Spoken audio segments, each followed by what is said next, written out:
আজকের আলোচ্য বিষয় এবল। এবল কথাটি বাক্যে কী করে প্রয়োগ করা হয় সেই বিষয়ে এই ভিডিওটি রয়েছে।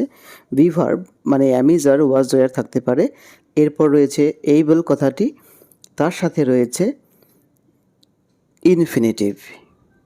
ইনফিনিটিভ বলতে টু প্লাস ভার্বের প্রেজেন্ট ফর্মকে বোঝায়। এবল টু অথবা can often used with same meaning. আমরা প্রায়ই এবল কথাটি অন্যদিকে ক্যান দিয়েও বোঝাতে পারি।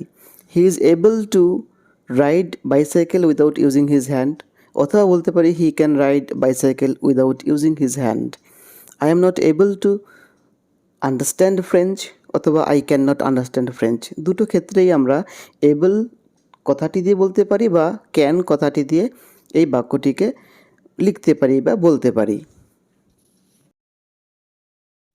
তবে কিছু ক্ষেত্রে এবল এবং ক্যান এই দুটো কথার মধ্যে পার্থক্য রয়েছে।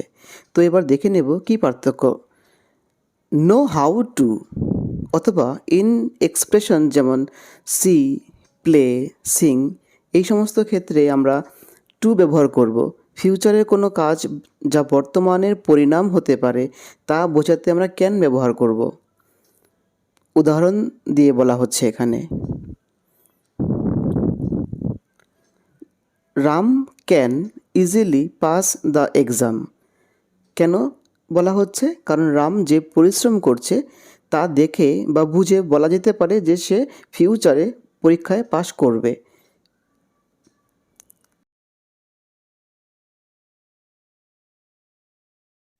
এক্ষেত্রে কিন্তু আমরা বলতে পারবো না I am able to C the ship in the sea. তখন বলতে হবে I can see the ship in the sea. কেন? কারণ আমরা প্রথমেই বলেছি যেরকম ক্যান, প্লে, সিং, যেটা অ্যাবিলিটি আমাদের রয়েছে করার, দেখার সহজ অ্যাবিলিটি, সেক্ষেত্রে আমরা ক্যান দিয়ে বাক্যটিকে বলতে পারি। In other cases b plus able to ব্যবহার করা হয়ে থাকে। এখানে কিন্তু ফিজিক্যাল অ্যাবিলিটিটাই মেন নয়। এখানে ফিজিক্যাল অ্যাবিলিটির সাথে কোনো একটা কাজ আমরা করতে পারি, আমাদের অ্যাবিলিটি রয়েছে, আমরা এবল। কীভাবে এবল? মেন্টালিও এবল থাকতে হবে সেখানে। যেরকম we were able to make the payment in time, I have been able to find someone রিজেম্বলিং your brother. B able two is hardly used in passive structure. B able two কথাটি কদাচিৎ আমরা passive ভয়েসের ক্ষেত্রে ব্যবহার করে থাকবো। He is not able to B understood easily. এখানে able to B understood কথাটা passive করা হয়েছে, তা না করে আমরা বলবো he can not be understood easily. কারণ প্রথমেই বলা হয়েছে বি এবল টু প্যাসিভ ভয়েসের ক্ষেত্রে আমরা খুব কম সংখ্যক অবস্থায় ব্যবহার করে থাকি।